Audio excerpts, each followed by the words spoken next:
Inaasahan na ni Nanay Ninita na tataas ang kanilang bill ng kuryente dahil sa palagi ang paggamit ng iba't ibang mga appliances. Wala, kailangan May ref, may washing machine, may TV, may kung ano-ano.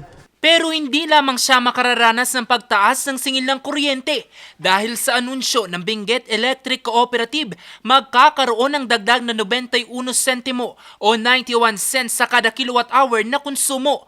Ibig sabihin, ang dating 10.33 pesos per kilowatt magiging 11.24 pesos na. Kung susumahin, 91 pesos ang dagdag sa bill sa kada 100 kilowatts ng konsumo ng kuryente.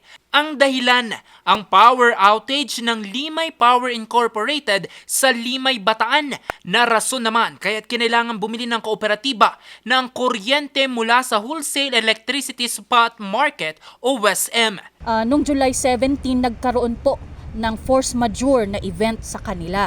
Ito yung may sumabog po yata na part ng at nasunog yung isang equipment po nila doon po sa planta nila. Kaya napilitan po sila na mag-declare ng forced outage. Nagkataon po na mas mahal po yung presyo ng kuryente na nabili po ni Beneco those days ng July 18 to July 20 kumpara po doon po sa contracted price na isusupply sana ni Limay Power Incorporated. Ay talagang kailangan magtipid. Kung kailangan off ng light na walang ilaw sa pagtulog, gawin. Hindi naman masigurado ng Beneco kung magkakaroon ng pagbaba ng singil ng kuryente sa mga susunod na buwan, lalo pat nakasalalay pa rin ito sa presyo ng coal sa world at spot market.